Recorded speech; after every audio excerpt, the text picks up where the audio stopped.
Subscribe sekarang channel YouTube Novelas Kadina. Bab Gratis. 5821. Saat fajar di New York, Joseph dan anak buahnya membawa Aman Ramovich, Antonio, dan para bos geng di bawah keluarga Zano meninggalkan Chinatown dan menuju pelabuhan. Perwira kedua yang tersisa akan dipromosikan ke posisi penuh waktu. Saat ini, Jordan masih linglung. Meskipun dia melihat Charlie mengalahkan seluruh keluarga Zano dalam semalam, dia masih memiliki firasat yang tidak realistis. Charlie melihat tirai jatuh dan Jordan sedikit bingung, jadi dia bertanya padanya. "Jordan, bagaimana perasaanmu sekarang?" Jordan kembali sadar, menggaruk kepalanya, dan berkata, "Tuan Wade, saya merasa sedikit tidak nyaman. Saya tidak percaya ini."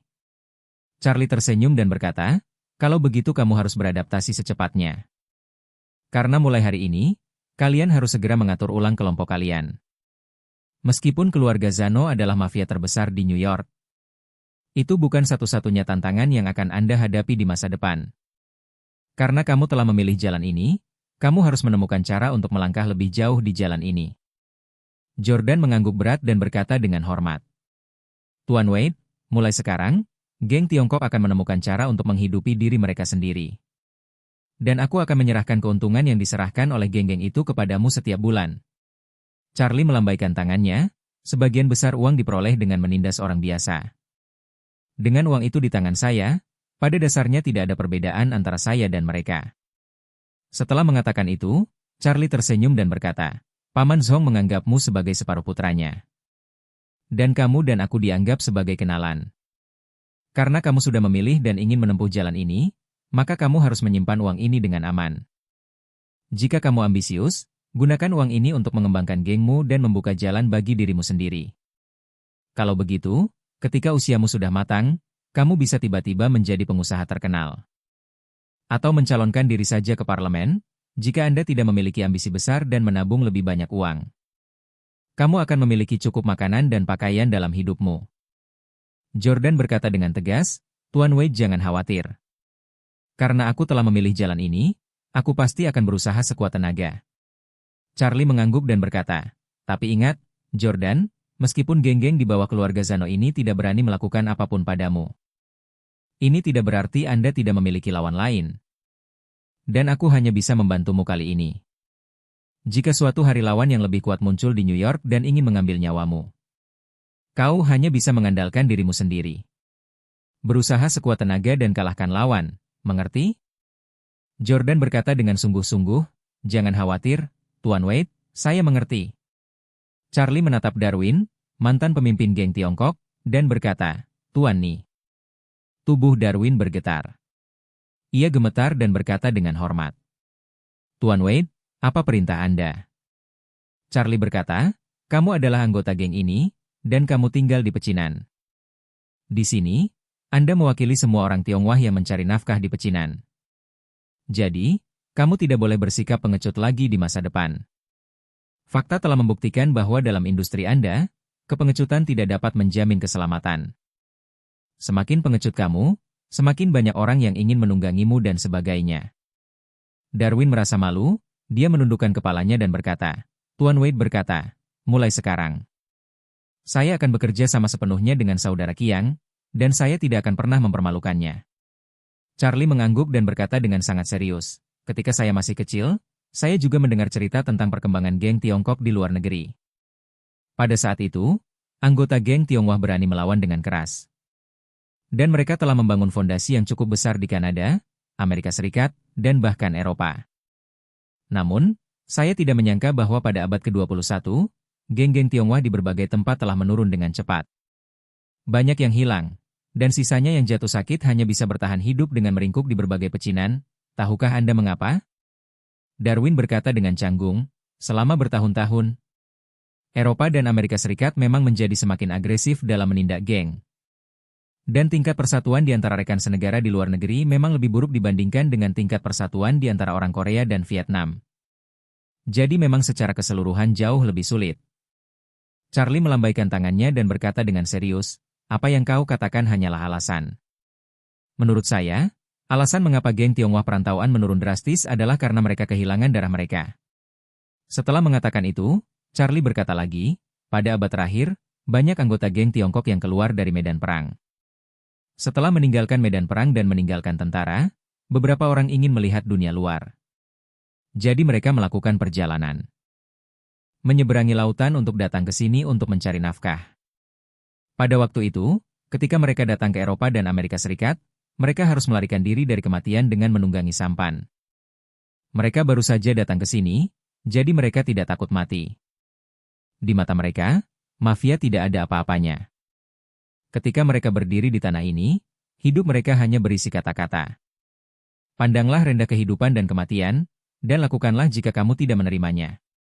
Pada titik ini, Charlie menunjuk ke arah Darwin dan melanjutkan, lihatlah dirimu lagi. Generasi-generasi yang katanya kelas 2 ini, 3 generasi yang lalu, kalian sudah lama kehilangan darah ayah kalian. Banyak dari kalian yang lahir di Amerika Serikat, dan mendapatkan paspor as tanpa harus menyeberangi lautan. Lalu dia tumbuh besar dengan minum susu, cola, dan makan hamburger serta sereal.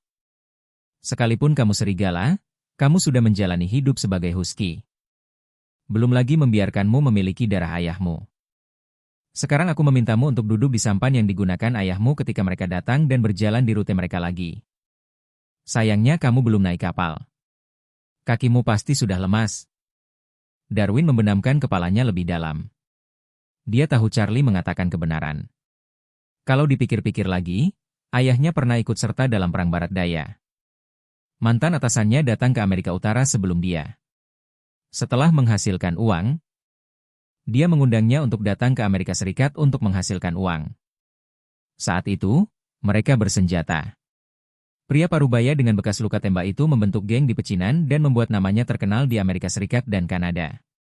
Pada masa itu, Amerika Utara bagaikan spons yang dengan panik menyerap imigran legal dan ilegal dari seluruh dunia. Dan geng-geng yang dibentuk oleh berbagai kelompok etnis bermunculan. Bab 5822. Secara umum, kota New York sendiri memiliki setidaknya 1000 geng. Besar dan kecil, dan di seluruh Amerika Serikat, ada puluhan ribu geng. Namun, geng Tionghoa pada masa itu, yang baru saja tiba, mampu berjuang keluar dari puluhan ribu geng.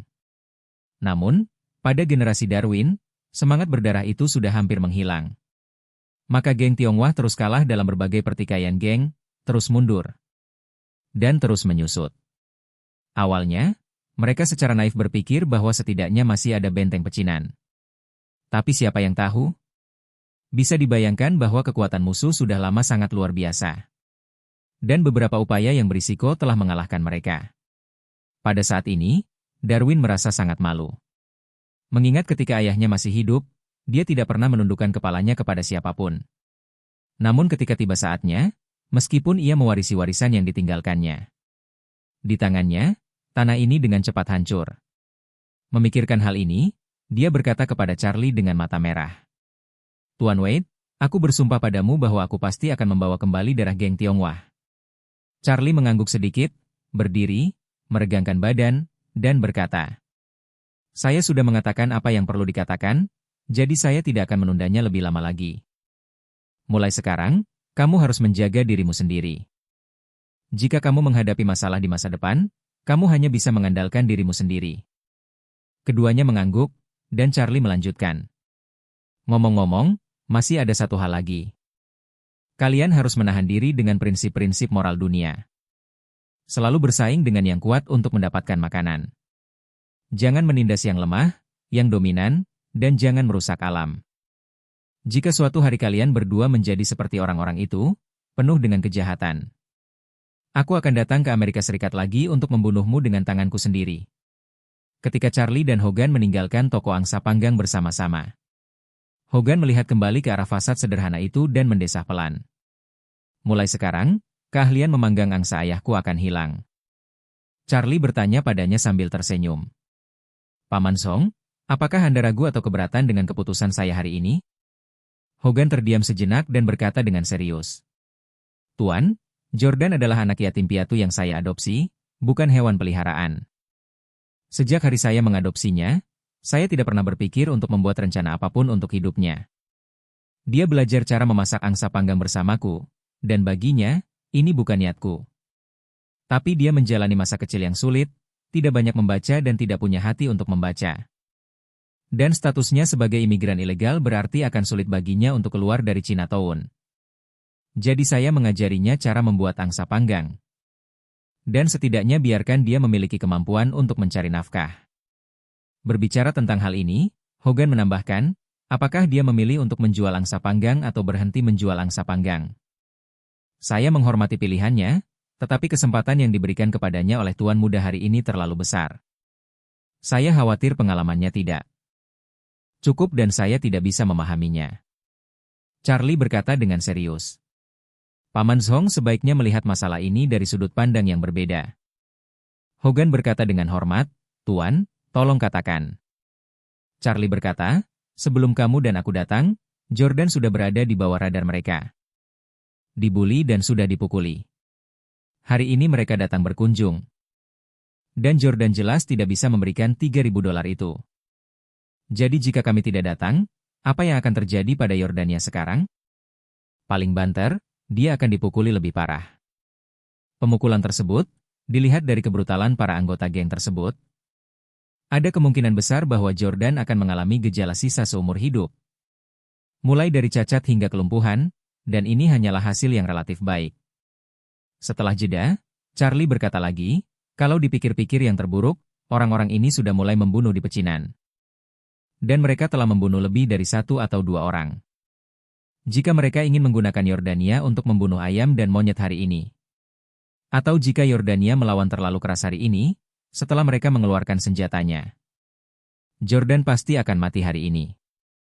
Jadi, hal ini bisa berkisar dari cedera serius hingga kematian. Dalam hal ini, Jordan tidak akan rugi apa-apa. Mulai sekarang, dia akan mendapatkan segalanya. Selain itu, ketika Jordan hendak menembak dan membunuh beberapa gangster itu, dia benar-benar pembunuh. Mampu membunuh di hadapan musuh yang menindasnya berarti dia masih punya darah.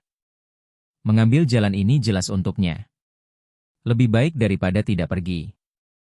Hogan mengangguk sedikit tanda setuju dan kemudian bertanya. Ngomong-ngomong, Tuan Muda, mengapa Jordan tidak menembak dan membunuh orang-orang itu lagi? Charlie berkata, dia pasti akan membunuh orang di masa depan. Tapi seharusnya tidak sekarang. Membunuh begitu banyak orang begitu saja dapat dengan mudah mengarah pada kekejaman dan haus darah. Lebih baik biarkan dia beradaptasi secara perlahan. Setelah mengatakan itu, Charlie bertanya pada Hogan. Paman, kamu tidak istirahat sepanjang malam, apakah kamu ingin memulai? Pergi ke hotel untuk tidur? Tidak. Hogan melambaikan tangannya dengan cepat dan berkata, saya datang bersama Tuan Muda untuk berbisnis. Kita tunggu sampai urusannya selesai. Ayo pergi ke Queen sekarang dan cari tempat untuk minum kopi. Sudah waktunya toko barang antik Peter dibuka. Oke. Charlie mengangguk, kalau begitu, ayo kita langsung ke Queens. Bab 5823. New York, Queens. Queens adalah wilayah yang luas. Meskipun tidak sesejahtera Manhattan. Lokasi pusatnya dapat dianggap sebagai versi Manhattan yang lebih kecil. Selain itu, Queens memiliki populasi yang padat dan banyak imigran dari semua kelompok etnis. Jadi relatif hidup. Flushing yang terkenal adalah kawasan tempat berkumpulnya orang Tionghoa dan pedagang Tionghoa. Toko barang antik Peter Yeo terletak di pusat kota Queens. Meskipun tokonya tidak besar, lokasi bukanlah pilihan. Ketika Charlie dan Hogan parkir di seberang toko barang antik, mereka menemukan bahwa toko barang antik itu tidak buka. Awalnya, Hogan tidak menyadari ada yang salah. Lagi pula, hari masih pagi, dan beberapa toko barang antik sudah buka sejak pagi. Tetapi Charlie, yang jelas lebih kuat, menemukan sesuatu yang tidak biasa. Dia melihat karat berbintik-bintik di pintu besi dan gagang toko barang antik itu. Seolah-olah tidak ada seorang pun yang merawatnya selama ini. Dia awalnya berencana untuk minum kopi di seberang. Jadi dia mengendarai mobilnya ke seberang jalan dan berhenti. Ketika dia berjalan mendekat untuk memeriksa, dia menemukan bahwa toko barang antik itu memang sudah lama tidak dibuka. Dan bahkan ada jaring laba-laba yang tergantung di atas pintu besi lipat. Melihat ke dalam lewat jendela, pajangan di dalamnya semuanya kotor dan sepertinya sudah lama tidak dirawat. Hogan di samping tidak bisa menahan cemberut. Rasanya tempat ini sudah tutup setidaknya selama beberapa bulan. Ya? Charlie mengangguk. Bukankah itu berarti keluarga Yeo telah menjalankan banyak toko barang antik di Eropa dan Amerika Serikat? Mungkin tempat ini sudah ditinggalkan? Hogan melihat ke toko barang bekas di sebelahnya. Dan menemukan bahwa meskipun toko tersebut masih memiliki tanda tutup. Sudah ada orang di dalam, jadi dia berjalan mendekat, mengetuk pintu, dan mengobrol dengan orang-orang. Setelah mengobrol, dia berbalik dan keluar dan berkata kepada Charlie. Tuan, mari kita kembali ke mobil dan bicara. Charlie menyadari bahwa Hogan mungkin telah menemukan beberapa petunjuk sensitif. Jadi dia kembali ke mobil bersamanya. Setelah masuk ke dalam mobil, Hogan berkata, Tuan, saya baru saja bertanya kepada pemilik rumah sebelah. Pemiliknya mengatakan bahwa Peter Yeo ditangkap di toko ini 4 bulan lalu. Dan tokonya pun tutup. Tertangkap? Charlie bertanya dengan rasa ingin tahu, mengapa dia ditangkap? Hogan berkata, dikatakan bahwa itu karena penipuan, tetapi pemilik toko sebelah mengatakan bahwa situasinya sangat khusus dan berbeda dari penipuan biasa. Saat dia ditangkap, FBI yang melakukannya. Orang-orang yang datang untuk menangkapnya sangat terlibat. FBI? Charlie bergumam dan bertanya kepadanya, Paman Song, bukankah polisi seharusnya bertanggung jawab atas kasus-kasus seperti penipuan? Hogan berkata, tidak. Tentu saja, jika situasinya serius, membahayakan keamanan nasional, atau melibatkan orang dan barang penting. FBI mungkin bertanggung jawab. Karena Peter Yeo dicurigai melakukan penipuan. Dan jika ditangkap oleh FBI, itu membuktikan bahwa situasinya seharusnya cukup serius. Charlie bertanya, apakah pemilik toko sekarang tahu tentang situasi Peter Yeo saat ini? Hogan menggelengkan kepalanya dan berkata, orang itu tidak begitu paham. Dia hanya tahu bahwa toko barang antik milik keluarga Yeo di Amerika Serikat tampaknya telah tutup. Mengenai situasi terkini, orang tersebut belum menerima informasi apapun. Saat dia berbicara, Hogan mendesah tak berdaya dan berkata, pada tahun-tahun ini di New York, saya pada dasarnya bosan di Chinatown dan jarang keluar. Saya tidak kenal siapapun. Saya tidak bisa menemukan orang yang cocok untuk bertanya kabar. Charlie mengerutkan bibirnya dan berkata, tidak apa-apa. Mengenai masalah di New York, mungkin lebih aman kalau bertanya pada Nona Faye.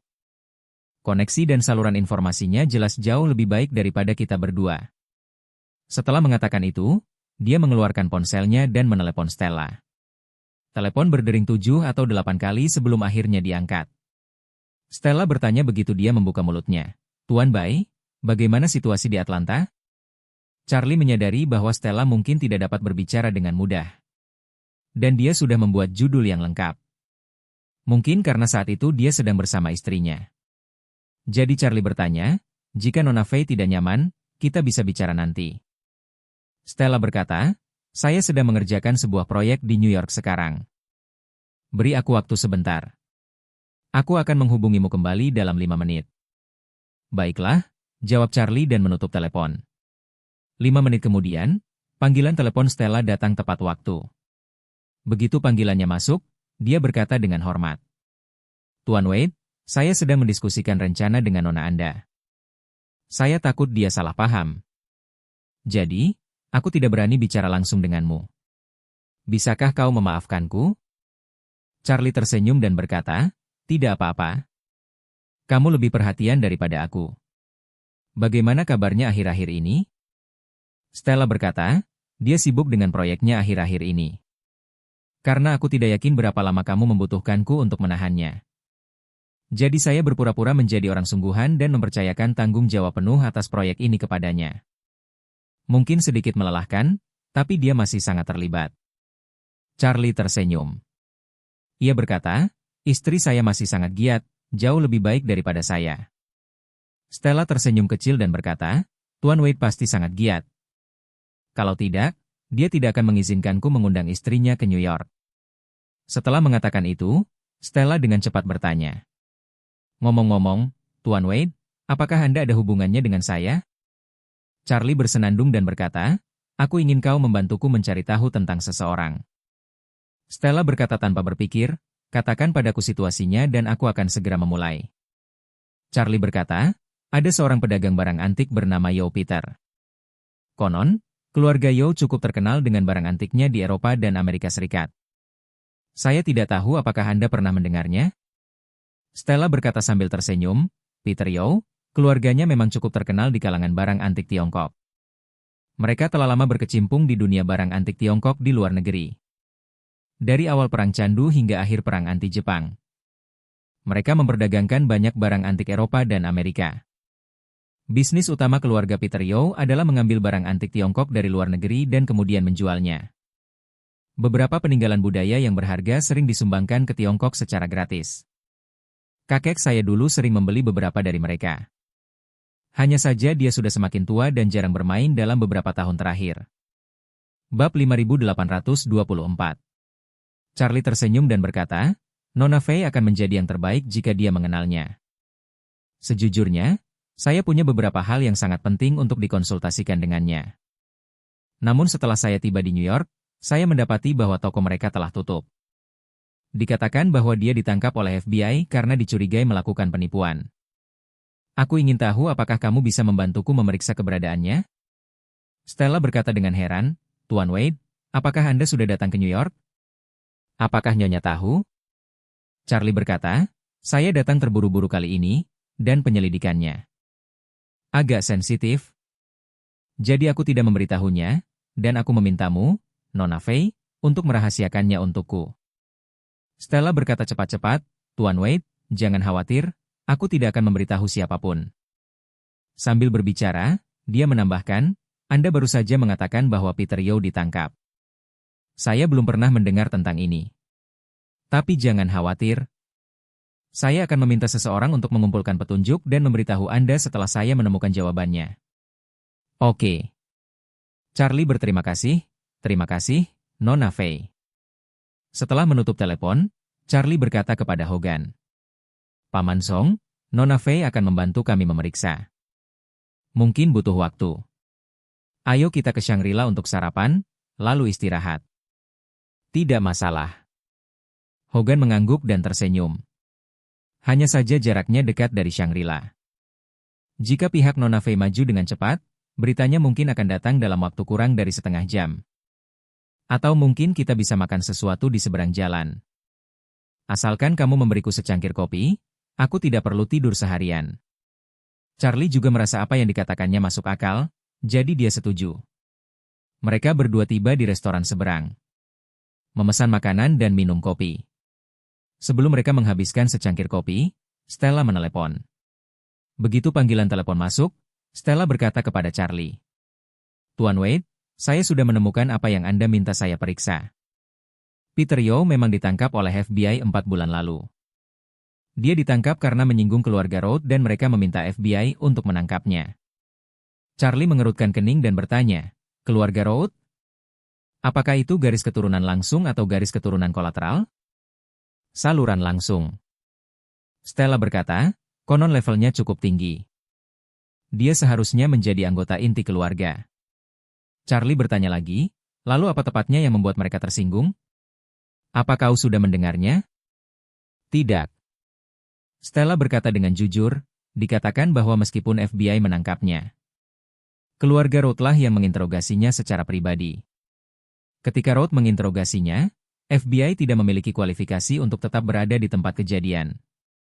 Namun, konon setelah interogasi, keluarga Road sangat marah dan menggunakan kekuasaan mereka sendiri untuk memenjarakan Peter di penjara Brooklyn tanpa diadili. Hal ini berlanjut selama beberapa bulan, keluarga dan pengacara Peter tidak diizinkan menemuinya. Charlie tidak terkejut. Lagi pula, mereka adalah keluarga Rothschild. Mereka tidak hanya sangat kaya, namun mereka telah merambah ke kalangan elit yang berkuasa di Amerika Serikat. Mereka secara alami memiliki kemampuan untuk menangkap orang dan mengurung mereka. Melakukan sesuatu tidaklah sesulit yang dibayangkan, bahkan mungkin hanya memerlukan satu kalimat. Jadi, Charlie bertanya padanya, dalam situasi seperti ini, jika Anda memenjarakan orang tanpa diadili dan tidak diizinkan berkunjung, apakah itu berarti mereka tidak akan pernah keluar dalam kehidupan ini? Itu sangat mungkin. Dia berkata, keluarga Rothschild mungkin ingin mendapatkan beberapa petunjuk atau hasil darinya. Dia tidak akan pernah dibebaskan sampai tujuannya tercapai. Sekalipun pengacara terbaik di Amerika Serikat dipanggil, tetap saja tidak ada gunanya. Begitu ini terjadi, mereka bisa melabeli Peter sebagai ancaman terhadap keamanan teritorial negara kapan saja, yang akan sulit digunakan oleh siapapun. Charlie bertanya padanya, apakah ada cara bagi Nona Faye untuk mengeluarkannya? Stella berkata dengan malu, Tuan Wade, katakan yang sebenarnya. Di New York, secara teori tidak ada yang tidak bisa dilakukan oleh keluarga Faye. Tapi premisnya adalah keluarga ini tidak keberatan. Di New York dan bahkan seluruh Amerika Serikat, jika sesuatu diputuskan oleh keluarga Rothschild, tidak ada yang bisa mengubahnya. Jika saya merekrut orang, semua orang yang saya temui pasti akan mengatakan kepada saya bahwa masalah ini tidak dapat diselesaikan. Charlie mendecakkan bibirnya, merasakan sedikit kesulitan dalam hatinya. Tujuan utama kedatangannya menemui Peter kali ini adalah untuk mengetahui seperti apa hubungannya dengan ayahnya. Mengapa dia mengubah namanya menjadi Yo Liang Yun dan pergi bekerja di toko barang antik. Dan bagaimana dia mendapatkan 9 kitab suci surgawi misterius bersamanya. Ada beberapa hubungan yang tidak diketahuinya. Tetapi semua ini didasarkan pada premis bahwa ia harus melihatnya dan menghadapinya secara langsung. Sekarang Peter Yo dikirim ke penjara oleh keluarga Rothschild. Dan bahkan Stella tidak bisa mengeluarkannya dari penjara. Ini sungguh sulit untuk ditangani. Dalam keputusasaan, Charlie bertanya padanya, Nona Faye, jika Anda diminta untuk mengirim seseorang ke penjara Brooklyn, bisakah Anda melakukannya? Bab 5825. Kirim orang masuk? Stella bertanya padanya tanpa sadar. Tuan Wade, Anda tidak ingin saya mengirim Anda masuk, kan? Benar sekali, kata Charlie. Tolong bantu saya mendapatkan identitas palsu. Dan kemudian kirim aku ke penjara Brooklyn. Saya ingin bertemu Peter Yo. Stella berpikir sejenak dan berkata, Tuan Wade, saya akan mengirim Anda untuk diinterogasi. Tapi, tidak banyak harapan, aku tidak bisa menjamin apakah kamu akan bisa melihat Peter Yo setelah kamu masuk. Lagi pula, situasinya terlalu istimewa. Dan anggota inti keluarga Rothschild layak untuk melakukan banyak upaya demi dirinya. Tidak peduli apa yang membuatnya tersinggung. Bagi pihak lain, masalah ini pasti tidak biasa. Jadi dia juga pasti menerima perhatian khusus di penjara. Jika kamu ingin melihatnya, mungkin butuh usaha. Charlie tersenyum dan berkata, tidak masalah, kita harus masuk dulu untuk membicarakan ini. Stella bertanya, kapan Tuan Wade ingin pergi? Charlie berkata dengan tegas, semakin cepat semakin baik. Bisakah kamu mengirimku masuk sebelum tengah hari? Stella pun menjawab dengan singkat, tidak masalah. Saya akan mengaturnya. Silakan tunggu panggilan saya. Charlie menutup telepon sementara, dan Hogan bertanya padanya.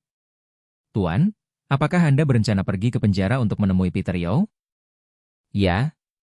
Charlie berkata, orang yang tersinggung adalah anggota inti Rothschild. Ini di luar kemampuan Stella. Saat ini, tidak ada cara yang lebih baik selain saya pergi ke penjara untuk menemuinya. Hogan berkata dengan ekspresi bingung, meskipun bisnis barang antiknya berjalan dengan baik. Dibandingkan dengan Rothschild, hal ini tidak ada apa-apanya. Bahkan tidak setetes pun di dalam ember. Bagaimana dia bisa menyinggung anggota inti Rothschild? Charlie menggelengkan kepalanya, aku tidak tahu. Bahkan saya sendiri tidak pernah berhubungan dengan anggota inti keluarga Rothschild. Setelah mengatakan itu, Charlie menambahkan, jadi saya harus bertemu dengannya untuk mengetahui jawaban yang ingin saya ketahui. Dan juga bisa mengerti mengapa dia menyinggung keluarga Rothschild. Dia adalah teman ayah saya selama hidupnya. Dan dia mungkin baik padaku. Kalau dia benar-benar dalam masalah, aku nggak bisa cuma diam saja. Hogan ingin membujuk Charlie agar tidak mudah berkonflik dengan keluarga Rothschild. Namun ketika kata-kata itu sampai ke bibirnya, dia menelannya lagi karena dia memikirkan dirinya sendiri. Saat Charlie pertama kali bertemu dengannya, dia bersedia menyinggung Gerard Liu demi dia. Jika Yo Peter itu benar-benar baik padanya, dan sesuai dengan karakternya, dia pasti akan bersaing dengan keluarga Rothschild untuk Peter Yo. Dalam keputusasaannya, dia hanya bisa berkata, penjara di sini isinya campur aduk. Sekarang Tuan Muda sudah mengambil keputusan. Harap berhati-hati dan cobalah untuk tidak mengungkapkan identitas asli Anda.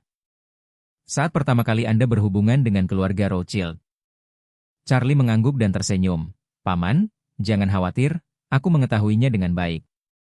Saya hanya meminta Nona Fei untuk menyiapkan identitas baru untuk saya. Hogan ragu sejenak dan berkata, Guru, bagaimana kalau aku ikut denganmu? Agar aku bisa menjagamu. Charlie berkata, Paman, kamu bisa menungguku di luar. Lebih nyaman bagiku untuk pergi sendiri untuk hal semacam ini. Jika kamu ikut denganku, aku akan mencurahkan energiku untuk menjagamu. Lagi pula, Anda juga mengatakan, penjara di sini itu campur aduk. Itu tidak berbahaya bagiku, tapi berbeda bagimu. Hogan mengangguk ringan. Dia tahu bahwa meskipun dia bisa membantu Charlie mendapatkan beberapa ide, seringkali dia pasti akan menimbulkan masalah bagi Charlie. Lingkungan di penjara itu adalah lingkungan hutan. Dia sudah tua dan tidak memiliki banyak kemampuan untuk melindunginya di lingkungan itu. Jadi dia berkata kepada Charlie, Tuan, dari penjara, Anda dapat berkomunikasi dengan dunia luar melalui telepon. Jika Anda membutuhkan saya untuk melakukan sesuatu, silakan hubungi saya kapan saja. Oke.